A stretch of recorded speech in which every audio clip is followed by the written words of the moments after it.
After 7 years, he left me for someone new. The bracelet came off like a verdict. It wasn't dramatic in the way movies teach you. He didn't throw it across the room. He slid it from my wrist with the same casual precision he'd once used to tuck my hair behind my ear. There were people at the table. There were expensive chandeliers, and the wine had gone a shade too dark. Ryan's smile was bright and practiced, the kind that had convinced my parents he was the dependable one. He winked at the woman standing at his side, at Claire, and then, as if rehearsed, he set the bracelet on the platter between our plates and introduced her to the room, like the final page of a book he didn't mean to give me. The room went still in rounds. Someone clutched a napkin. My mother whispered something, which sounded mostly like a broken fan. My father, Zeke Russell, a man who had turned small embarrassments into ledger entries long ago, had the look of a man who was already writing off a debt. Not to the bookkeepers or the banks, this was family accounting. He assessed the scene like any business problem: improbable, avoidable, solvable. I felt the cool of the bracelet resting on the table. It was nothing special, really. Silver, a little dent from a day 2 summers earlier when Ryan and I had laughed in the rain and I dropped my coffee on the way out of my studio. For 7 years, it had been the small continuity around my wrist, a private map of promise that had somehow become public property. Now it was a polished token of humiliation for everyone to examine. "It's over, Lydia," Ryan said later, in a corner away from the cluster of moral evaluators. "I'm with Claire." That sentence hung between us with the weight of all the nights I had pictured him on a hospital bed, in a courtroom, on some mountain spot where vows would feel more real than the polished floor of a showroom. Instead, it felt like a lightning strike in a glass house. There was no argument about why. There was only the indifference of his shrug, like he'd finished a drink and decided he'd preferred something sweeter. I didn't cry then. I'd learned to keep my emotions tidy in public. Instead, I watched him walk away, as if watching a familiar building collapse, and counting my losses. The room crossed itself, not in prayer, but in the precise steps of gossip. Who will say what? Who will side with whom? Who will use this as an excuse to move their needle up the social ladder? My father's voice followed me home like a tax notice. "You understand what this means, Lydia?" Zeke said, seated at the head of the table that had witnessed everything from births to business proposals. His hand hovered over the salt shaker, as if deciding whether to salt or to scald. "We can't afford a scandal." "What scandal?" I heard myself ask. I had read the economy pages and the art reviews. I'd known vaguely that reputation could be leveraged.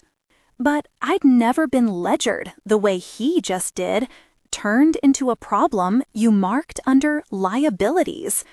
"You will be remarried," he announced, "to someone who can protect our name." He didn't say it cruelly. He said it efficiently, like a man delivering inventory. My mother nodded, the way you do when a verdict has already been reached and you are practicing compliance. Luna, my sister, was in London studying something abstruse and promising, and removed. She sent a text emoji of a heart and a broken cup. Even pity, in their family, came with disclaimers.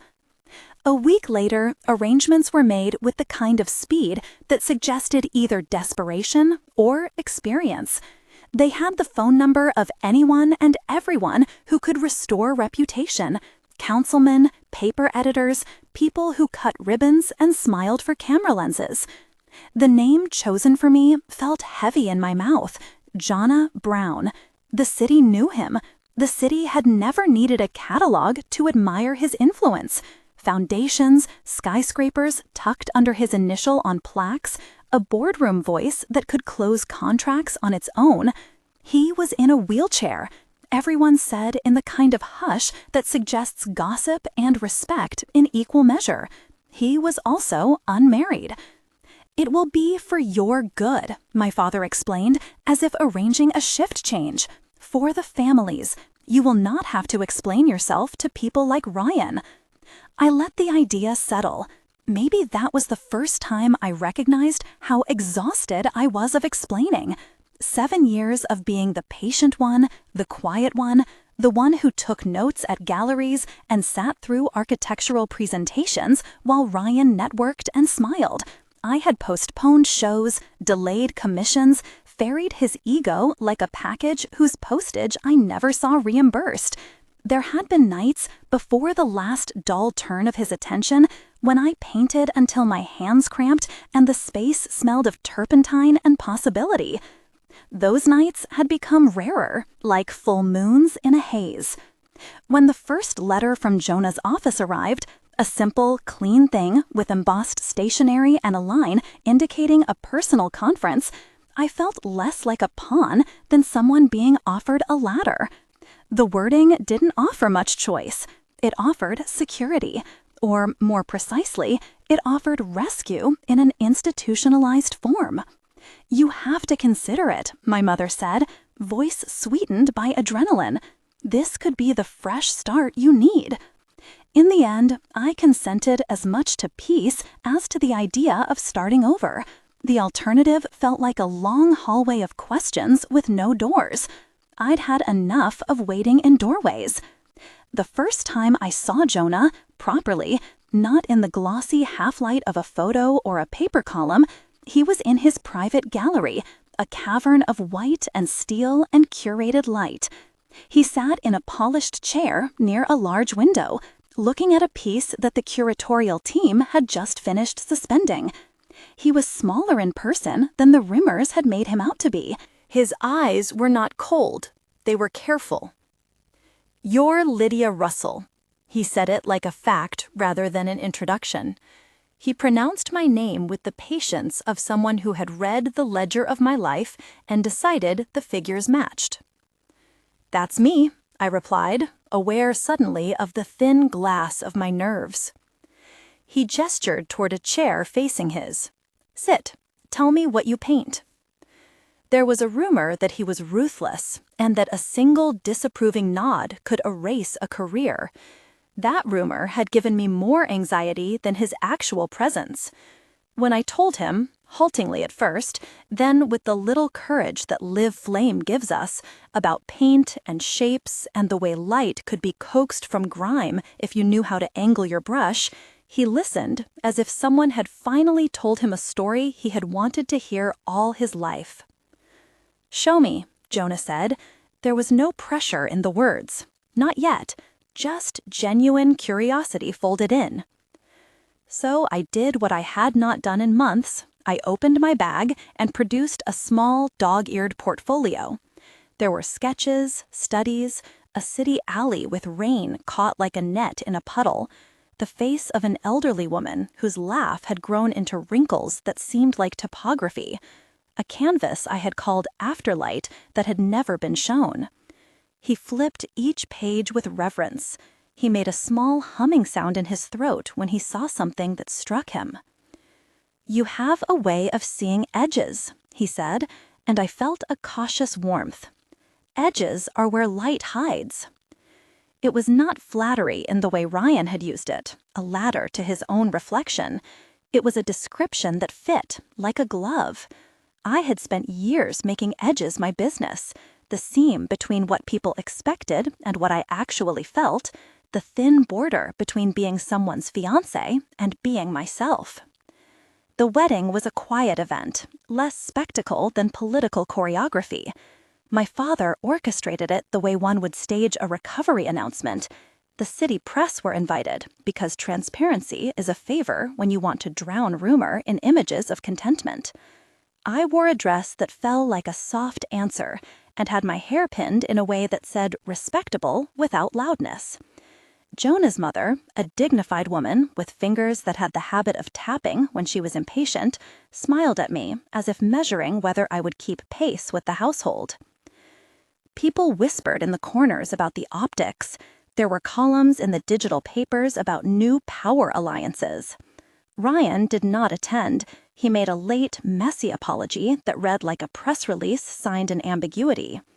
Claire posted a photo of herself with a bouquet of orchids and a smug caption that was carefully untraceable. In private, Jonah's home smelled faintly of lemon oil and old books. He had a study that looked out over the river. At dusk, the water made a line of silver that cut the city like a promise. He showed me my room, small, not ostentatious, with a window that looked out toward the skyline, where I had once stood at night and wondered if it was rude to want more than what was placed before me. That first night after the wedding, I expected to feel like a prize or a hostage, or both. Instead, I felt hollow, in the good way, the kind of clean that follows an old wound being opened and tended. Jonah sat beside me on the edge of the bed, no ceremony, and for a moment neither of us spoke. He handed me a small box. Inside was an old-fashioned set of sable brushes and a blank sketchbook with thick pages.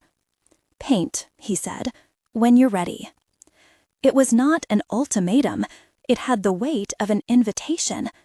Something in me that had been shyer than a map unfolded. The next morning, with the city still wrapped in its own sleep, I found my way to his studio, a spare room he kept for his quiet projects, and inhaled the scent of turpentine and linen. It felt like entering a church I hadn't been allowed to enter since Ryan's charm had turned my nights into corridors of compromise. Jonah didn't insist that I become happy. He didn't speak in sweeping speeches about saving me. He offered resources and silence and the kind of steadiness that could be counted on when the weather turned. He introduced me, quietly, to people who could matter without making me feel used. Professor Gosling, for one, whose name had opened doors in art academies and whose eye for composition could be as cutting as a scalpel or as salvaging as a hand on a back. The first time I met Professor Gosling, he was more interested in my left hand than my backstory. He turned my sketches and made small, clinical observations about line and intention. "You are understating," he told me, with the bluntness of a man who had no time for fig leaves. "Stop apologizing in paint." I laughed because I'd never realized I had been doing that, apologizing with soft colors and careful subjects as if my life required forgiveness. There was comfort in being observed by someone who could see the flaws a canvas could bear and still call it worth showing. But it wasn't all soft light and patronly remarks. The city has a hunger for stories with neat villains and neat heroes, and people like Ryan, bright, loud, capitalist charmed, always find an audience. Rumors, the cruel currency of social survival, began to circulate with the same mechanical efficiency as the headlines that declared our marriage as both rescue and spectacle. They said things that were designed to sting. They called me opportunistic, cold, too convenient to be believable. They ignored the years I'd given to a life that always felt like it might splinter. On nights when the rumors were loudest, Jonah would come to the studio and sit with me until my hands stopped trembling. He never tried to smooth the story into a lie. Instead, he would ask me about paint. "What are you working on?" he would ask. "Edges," I'd say, and he'd smile. But family pressure doesn't see two people being quietly kind. It sees optics. Zeke wanted acknowledgement, evidence the transaction had paid in full. He wanted the society pages and the right to put our family crest next to Jonah's foundation in an announcement that tasted like remedy. I learned to tolerate his visits, as if one end of the house had become a showroom for my private life. There was a small victory that came in the form of a studio key.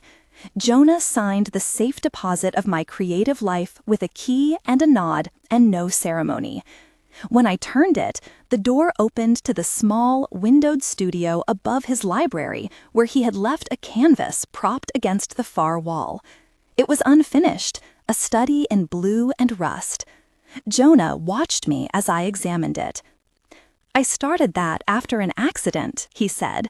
I lost use of my legs, and I found something inside that wouldn't stop starting. He used the word accident like a soft blanket. I had heard rumors, a car, a corporate miscalculation, a child's toy. No one seemed to know, and everyone had an opinion. He didn't offer details. He offered tea and turpentine and the space to fail. I worked there for the first time in months. My hands remembered in a way my heart had not. The scrape of canvas, the way brushes carried paint like a secret. My first piece in that studio was small and angry and honest. It had no title at first. It had only the colors of a night when someone you love chooses the light of someone else. The city noticed, not because I wanted it to at first. A small magazine mentioned my name in a feature about new patrons giving artists a second chance. The phrasing made me uneasy. It sounded like my creative agency had been a gift granted to me like an allowance. But the attention brought commissions. People began to see the edges I had been tracing when I painted in secret. Ryan reacted the way someone does when they realize they have lost their leverage. He started appearing at places I frequented, not to be conciliatory, but to be theatrical. He would arrive with a crowd and a camera phone, and his presence felt like static across the rooms where I used to breathe. He would say the right things to the right people, patting shoulders as if to remind them he still owned a tab in their social bank. Claire, with the wide-eyed grin that had been so carefully marketed, posed in the background of photos like a confirmation of the past that had been parceled out. "You don't have to be anything to anyone anymore," Jonah told me one night, after Ryan's appearance at a charity auction had created a small circus. He had a way of speaking that made you feel as if you were the only urgent thing he had noticed all day. "Don't you ever resent me?" I asked, blunt as a studio knife. "For all of this? For being the solution? For saving a family name that had stitched me up and pressed me flat?" He looked at me like I had asked a practical question that required a moral answer, not a confession. "I married you because I wanted to," he said simply. "Because I thought you were interesting. Because I thought, perhaps selfishly, that your life in my house might be better than in yours. You were tired, Lydia. You still are, at times. But I didn't buy you. I offered a door. You chose to open it." That line mattered. It mattered because it didn't absolve him of privilege. It acknowledged that my movement into his orbit was a choice and not merely a rescue. It reminded me that even in a marriage arranged to mend a reputation, you could find degrees of freedom. Not every moment was easy. There were formal dinners where my father's thanks sounded like a transaction, and journalists would angle questions meant to trap me into sound bites. There were evenings when I would lie awake listening to the city breathe, wondering if the quietness of my life had simply been replaced with a different kind of noise. But the brushes were becoming louder in the morning. I started teaching myself how to see my own work as something less apologetic and more declarative. Professor Gosling scraped away the veneers of my tentative pieces with a bluntness that felt like a lesson in self-possession. He insisted I show in a group exhibition he curated. "It's a test," he said, as if testing a student with a case of any merit, and tests are public. The announcement of the exhibition circulated through our social circles like a polite challenge. I felt the old whispers line up like teeth. Some welcomed it, others narrowed their eyes at the idea that a woman who had been publicly abandoned could now claim center stage in a gallery under Jonah's name. I, for my part, felt a dangerous mix of exhilaration and terror. The idea of stepping into a space where people could point and ask questions of the work itself rather than the life behind it felt like stepping onto a knife's edge. There were hints, then, that not everyone intended to let me cut a new way forward without interference. Claire's smile grew more practiced when she was in the same room as me. She seemed to take some pleasure in choosing clothes that were a fraction sharper than mine. Ryan, in his own way, became a rumor machine, letting out comments that could be folded into insider information and pass as gossip. The city, in its enchanted court of public opinion, waited to see whether the artist had merit or whether she was a convenient anecdote. One afternoon, as I was organizing a set of small works to send to the curator, I received an anonymous email with images of mine next to another artist's earlier work, an accusation in the shape of pixels. It was the first small gust of a storm that would later become a gale. I didn't reply. I saved the images, put them in a folder, and put the thought of them on a mental shelf for later inspection. There was a sound in me, though, that resembled an answering bell, a small hum of defiance. If my work could be questioned, I would have to be the one to answer. Jonah noticed the quiet in me. He didn't pry. He knew how to give space, and he knew when to step in. He asked questions like someone arranging a puzzle, careful and patient. "Do you want me to look at the pieces?" he asked. "No," I said. "I need to look at them on my own first, but thank you." He accepted that, which is to say, he accepted me. Months later, there would be a weekend with a family lunch where my father, pleased as a man who had balanced the books, invited local benefactors to see his success. There, in a corner, a woman from a rival foundation whose daughter had once competed for a grant with my own claimed that she had heard I got to where I was because of the husband and not the hands. The comment was like a bright pin. People laughed in the way people do when they decide a joke has been placed on someone, a cold kind of entertainment. I wanted to answer her in 1,000 ways. I wanted to name how I had painted late at night, and how Professor Gosling had lectured me about composition, and how the smell of oil could be a prayer. I wanted to explain the small, precise pain of patience, but I knew my answers would be framed into sound bites and footnotes. Instead, I painted. The night before the exhibition opening, not yet the public trial it would later become, but a night of nerves rehearsed in my chest, I sat long after the house was asleep and painted a small canvas until the moon slid past the window. When I put down the brush, the paint was thick and ridged like a topography of a memory. My shoulders unclenched. The image was of a hand letting go of a bracelet on a dinner table, seen from the other side of the room. It hurt to look at it, but it was honest. Outside the window, a party was still going on somewhere in the city, laughter like a distant tide. I thought then, not with great Elizabethan drama, but with a clear and practical thought, keep making things that are yours.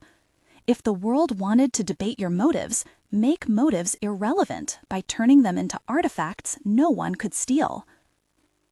I slept that night with the smell of oil in my hair and a small hope held like a secret.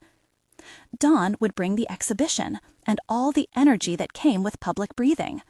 It would also, inevitably, bring our histories, the comfortable and the violent, into a gallery lit for scrutiny. As morning gathered, my phone buzzed with a string of messages. Some were kind. One was a single line from Ryan, "I hear you're showing." The tone was casual, almost to cruelty.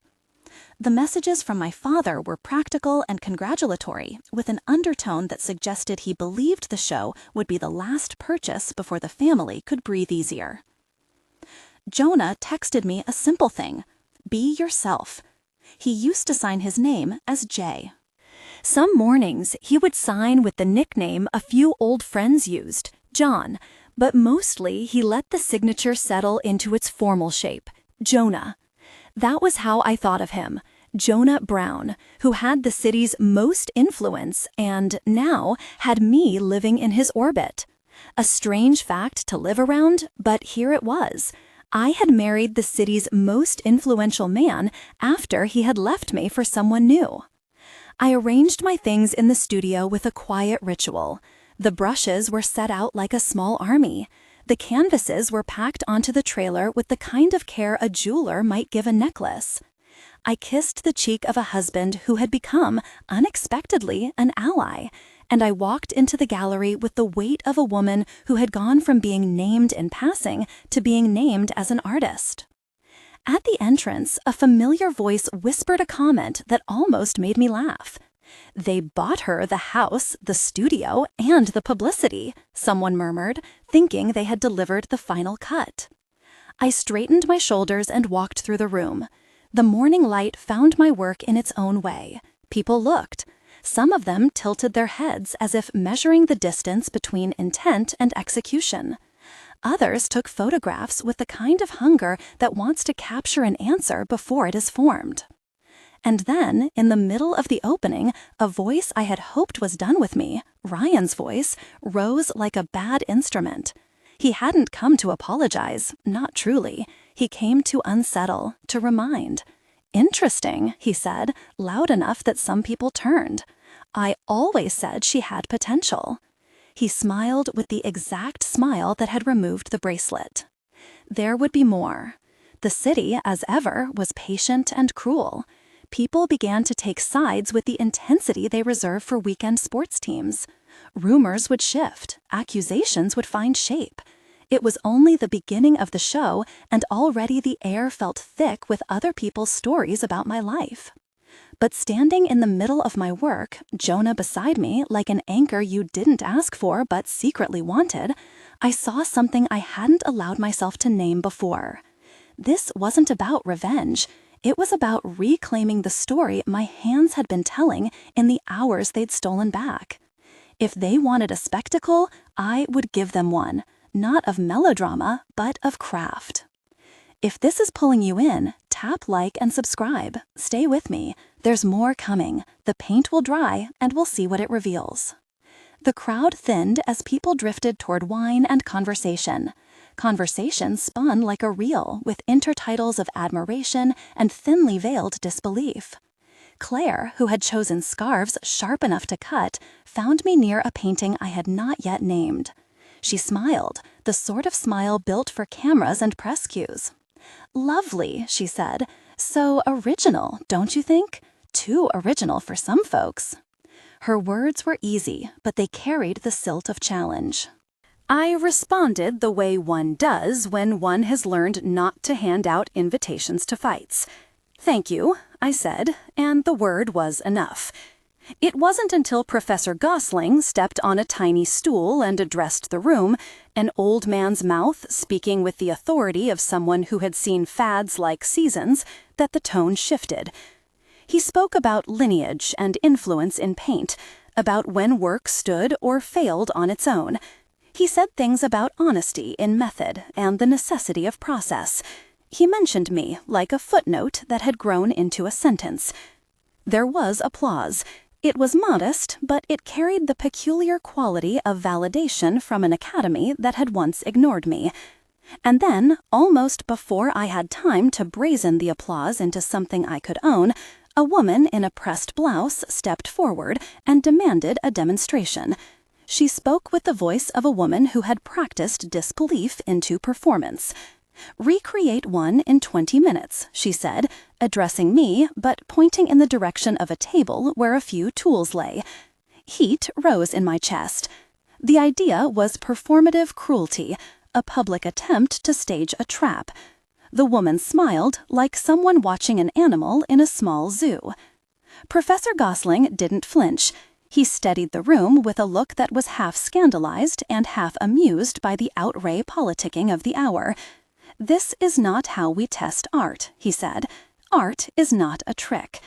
Still, the challenge had been cast. Eyes turned toward me like cards being revealed. My heartbeat was in my throat. I felt Jonah at my side, his hand a small, steady pressure at my back. That pressure felt, in a world of knives, like a support beam. "I paint in my time," I said quietly, "but if there's something you want to know about the process, I'll show it. Not to prove them right, to prove myself honest." One face in the crowd tightened. Ryan's lips were a thin line. I rolled up my sleeves. The air smelled of varnish and possibility. This was the first time in months that I understood what it meant to stand on an edge and look at the abyss and find instead beneath my feet a place to set the next brushstroke. The room hummed like a beehive ready to swarm. When I lifted my brush, the world contracted to a fine line between me and the canvas. The demonstration would not be the end of anything. It would be a point in time from which all the larger stories, accusations, vindications, attacks planned in darker rooms would unfold. For now, though, it was only a test that reminded me what I had wanted before the bracelet was anything but jewelry, to be seen for the work of my hands. When I lifted my brush, the gallery sunk into a hush that felt like an ocean going still. The canvas in front of me was small and stubborn, a square I had chosen because small things demand honesty. I started with a wash, thin, quick gestures, then folded in the thicker strokes that had been living in my hands like a secret. I worked without thought for applause. I worked the way you do when you are trying to remember a language you once spoke fluently and had let fall silent. People leaned in the way they do when something honest is being made.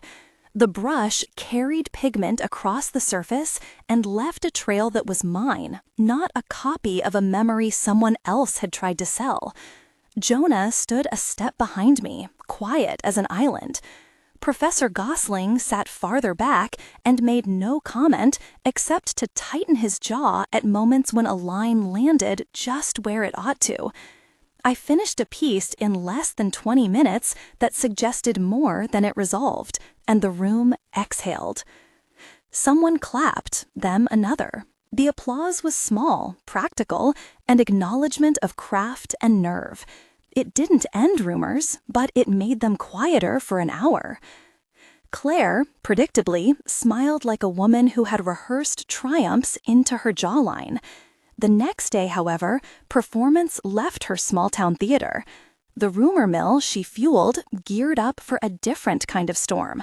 Within hours, my inbox filled with photographs, a blog post with thumbnails and clickbait captions, an anonymous account presenting supposed evidence of a previously published work strikingly similar to one of mine. The images were cropped awkwardly, juxtaposed side by side like a before and after, where the before was paused in the wrong place. I did the calm, sensible thing. I saved the images and did nothing at once. Questions chewed at the edges of my mind. I had sketches with dates. I had Professor Gosling's notes. I had the sketchbook Jonah had bought me months earlier, the one with thick rag paper and a small tear on the corner of page 23, where a study of a hand lay, smudged and unfinished.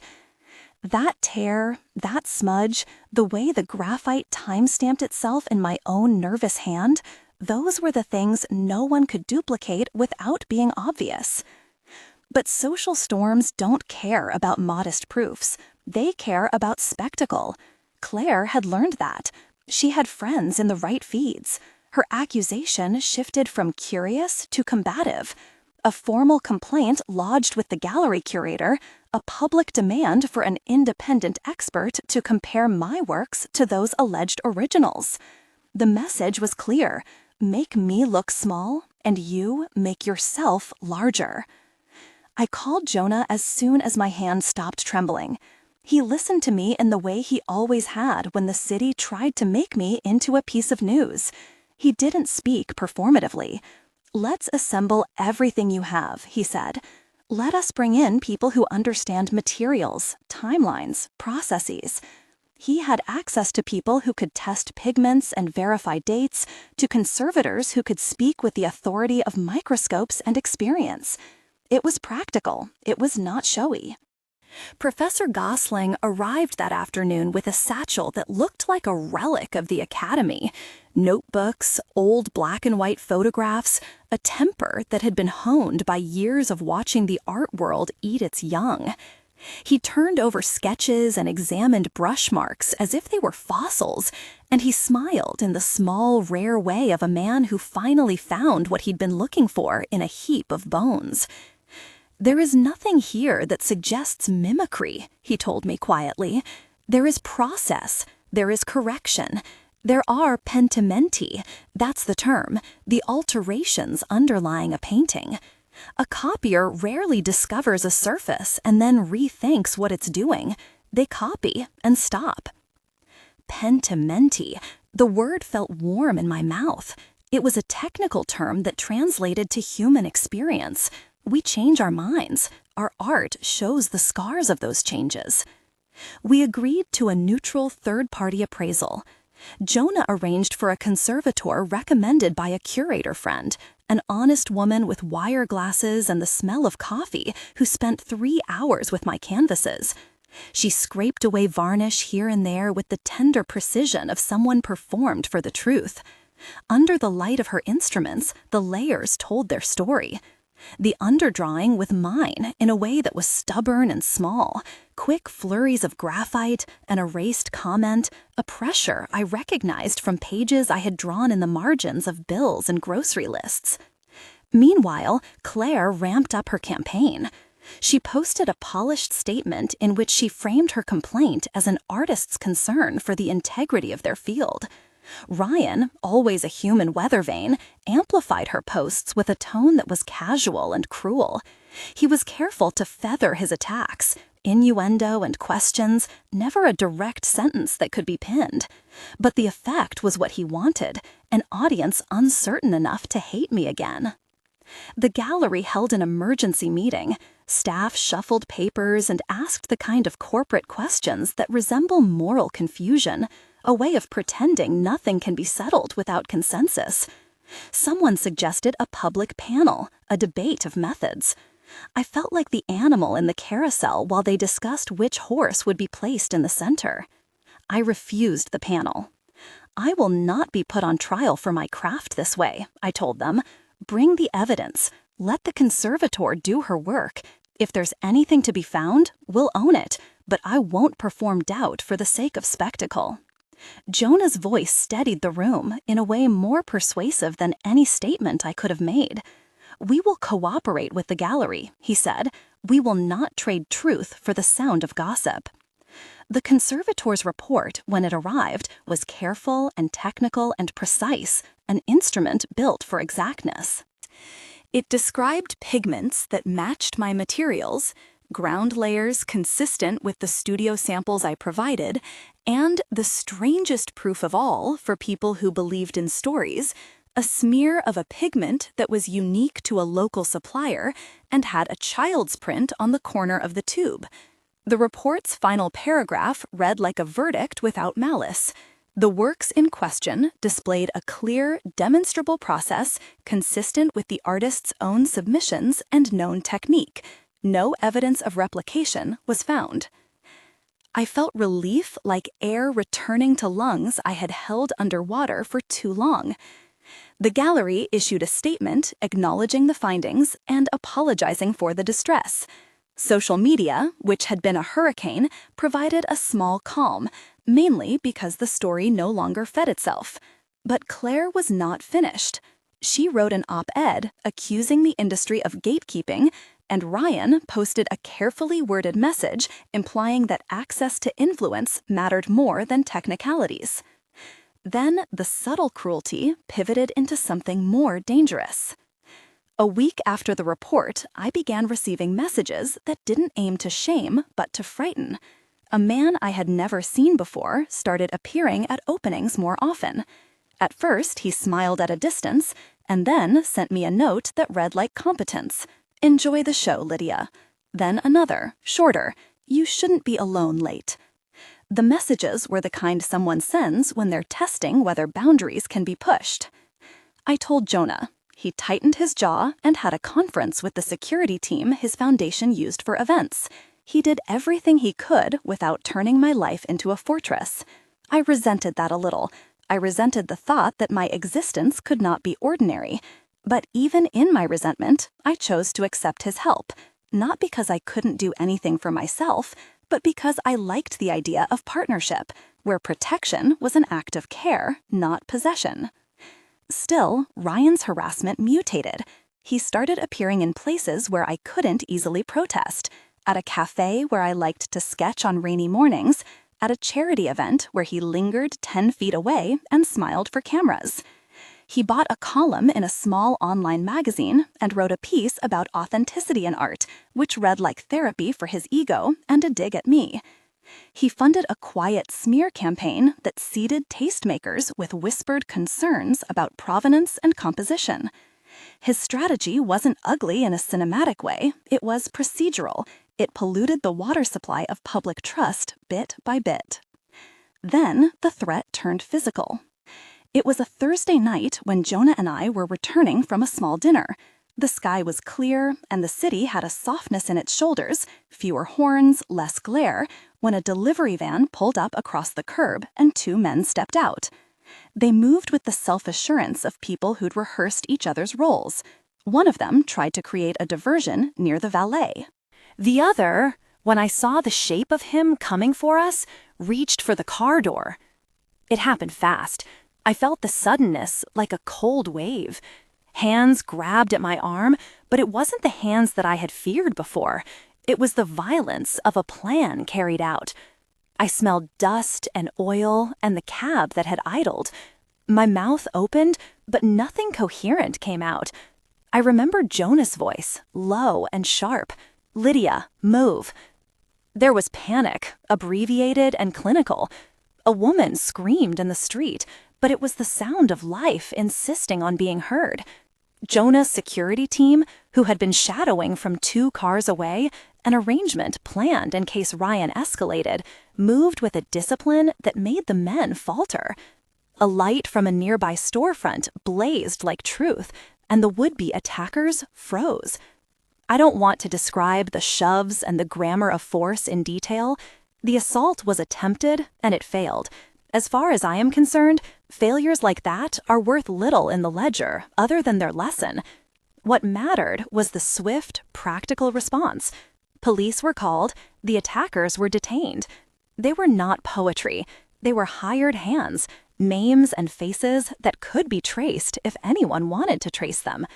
Jonah drove me home faster than usual. I sat in the back seat with a blanket across my knees and watched the city move past like a reel of scenes I had once thought I was supposed to understand.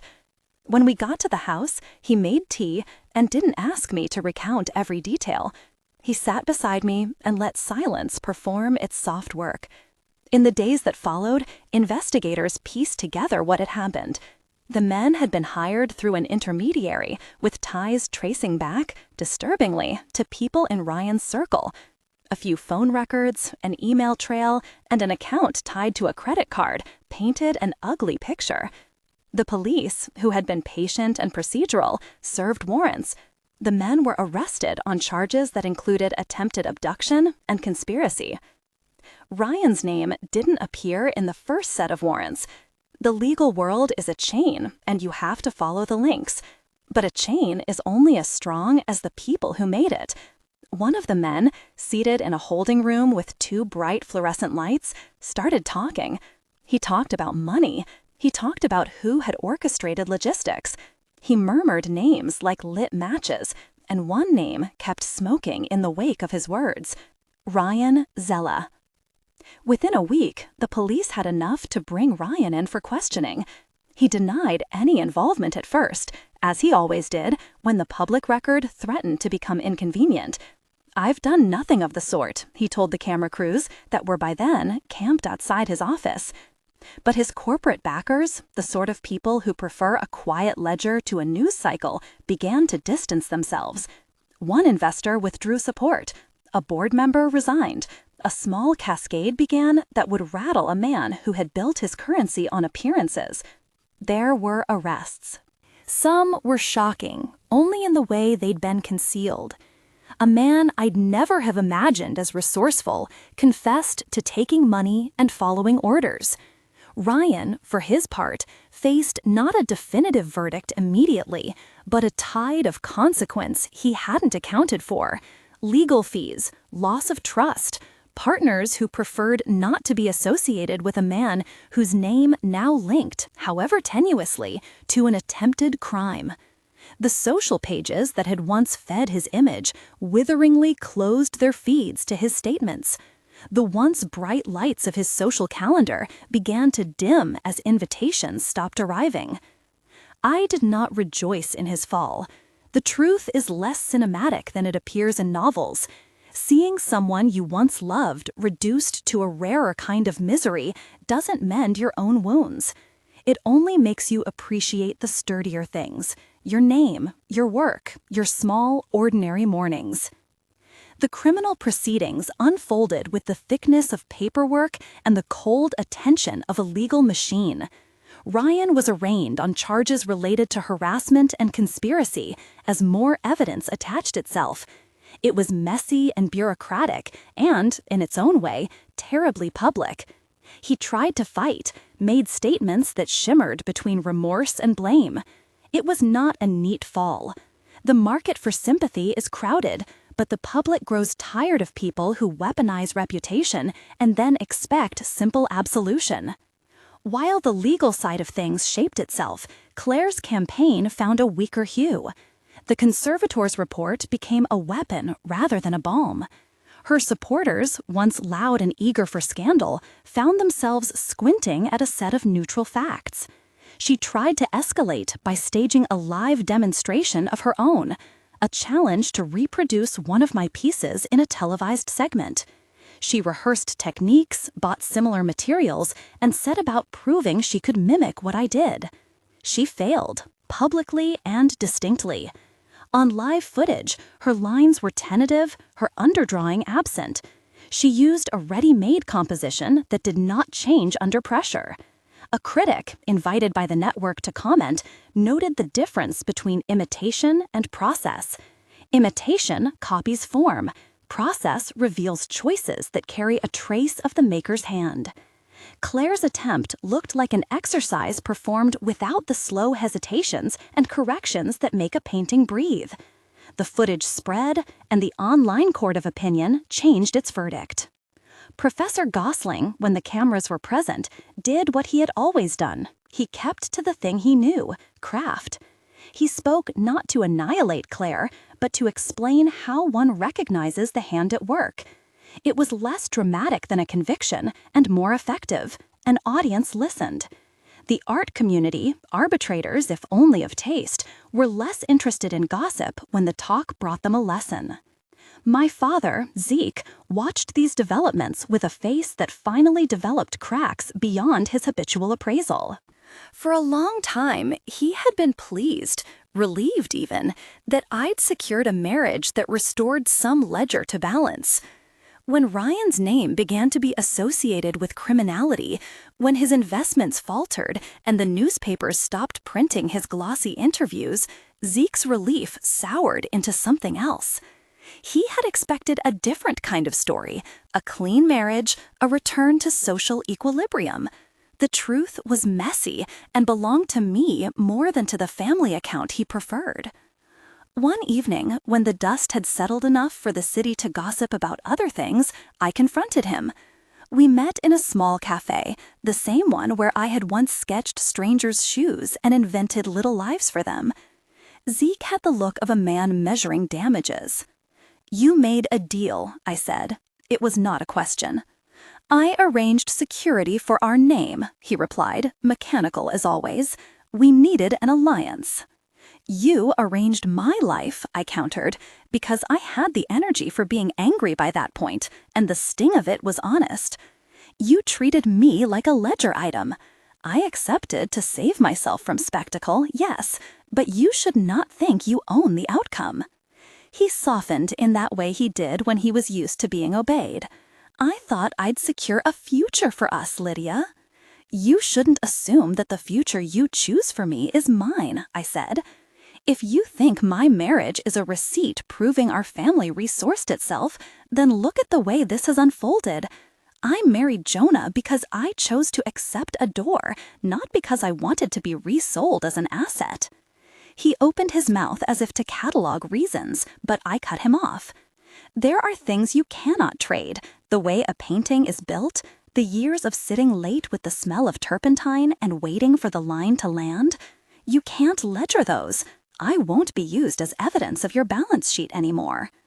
There was no cinematic reconciliation. He listened. He said little. He did not kiss my hand or attempt to buy my forgiveness. It felt oddly like we had both been put back into the right order. He was not eager to be my ally. He was obliged to be a parent. I left with the faint impression that I had reclaimed something that had once been assumed away. My art did not cure everything. My work, however, continued to speak the only honest language I had: pigment on canvas, the secret edits caught under light. Exhibitions followed, each one a careful test of my resolve. Critics began to describe my pieces with the language of tenderness and caution. Edges, they said, where light hides. It became a line in one review and a kind of map in another. People bought my work not because I had married Jonah, but because my work began to demand the market in its own way. Galleries offered shows. A small collector bought a suite of pieces that felt like an investment and also a vote. With growth came new headaches, contracts and agents, and the occasional offer to commercialize a line that would strip craftsmanship for profit. I navigated and declined things that looked like compromise. Jonah, who had his own life and empire to steer, never told me what to accept. He counseled practicalities and reminded me to read a clause twice. He negotiated for me, but not over me. The distinction mattered. There were trials, too, not all of them legal. One morning, a former client surfaced with a question about provenance. Another critic suggested perhaps my sudden visibility had made me careless. Each irritation found its own remedy through evidence, testimony, and the slow accumulation of public trust. I learned to let time work for me. Reputation is a thing built of increments, and yours must be tended like a studio. Months after the attempted attack, the court moved with its own steady, bureaucratic pace. Ryan's involvement with the men who had attempted to abduct me was less direct than conspiracy charges might suggest. The law, cautious and slow, constructed a case piece by piece. He faced charges, some of which stuck, and others that attenuated as witnesses recanted or proved unreliable. The legal world is not always a place of drama. It is a place of paperwork, depositions, and the peculiar weight of a judge's signature. Ryan's financial empire, trimmed of some investors and spooked partners, faltered. Bankruptcy rumors began in the trade columns. His social calendar, once full of fuss and praise, diminished into a handful of defensive op-eds and the occasional attempt at faux contrition. Claire, too, found doors closing. The magazine that had amplified her pieces offered her fewer pages. Curators who had once booked her for panels declined invitations. Her attempts to pivot into the narrative of a principled whistleblower sounded thin now that the evidence had weighed in my favor, and the live footage of her failed imitation had become a minor lesson in hubris. All this happened in the middle distance of my life, while nearer things consolidated. Jonah and I adjusted to a marriage that was not a cure, but a practice. We learned the margins where we could be private: small mornings of coffee near the river, afternoons in the studio where he would read and I would work, evenings where we spoke of little things. There was a moment where I realized my laughter in my own kitchen had returned. It was a small thing, almost ridiculous in its simplicity, but it mattered. Then, in a quiet winter where the river looked like a strip of pewter, Jonah took my hand mid-dinner and said, "Do you want a child?" He asked it simply, without pretense, as if it were a question about whether we wanted to expand our life in one particular way. I was surprised by my own answer. Yes, I said, because the truth was compact and clear. I had always imagined, at one point or another, a life where I could teach the language of hand and eye to someone else. I had always imagined a child, though not as a trophy, but as a continuation of some small, stubborn love. Months later, when the test came back positive, I felt a kind of reverent shock. Pregnancy made tiny demands and vast promises at once. It simplified things in an odd way. I started saying no to things that did not fit. My schedule changed, the studio adjusted. Jonah took on more of the household tasks without fanfare. He bought a small chair for the corner of the nursery he swore we would have. He chose a paint blue that felt like a promise rather than a claim. The city watched politely and sometimes proudly, depending on which column you read. People congratulated us in ways that suggested they had come to terms with the narrative they had once tried to write for me. My father sent a private note that was shorter than it used to be, but contained a sincere sentence of goodwill. Luna returned from abroad for a visit and hugged me in a way that felt like a blessing. Art continued its slow, persistent work. I opened a small solo that sold out modestly, an affirmation less in its financial success than in the way people started to speak of my name without the old qualifiers. I began mentoring a handful of young artists with awkward promise. Teaching was its own kind of craft, the sharing of a secret without letting it vanish.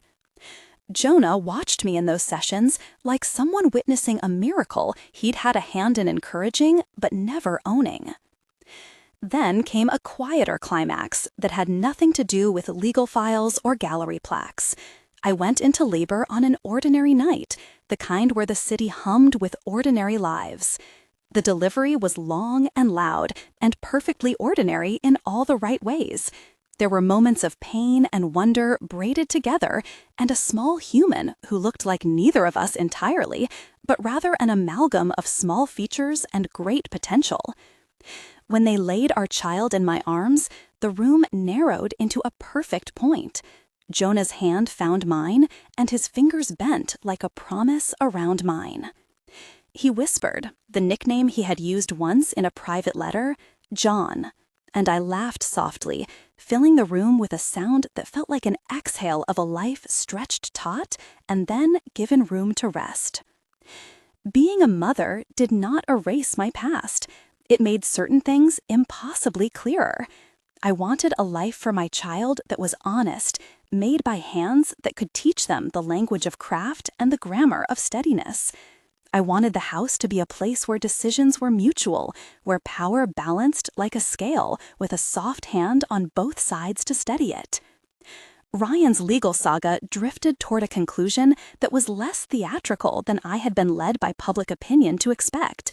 He pled to a reduced set of charges and took a suspended sentence that required community service and counseling.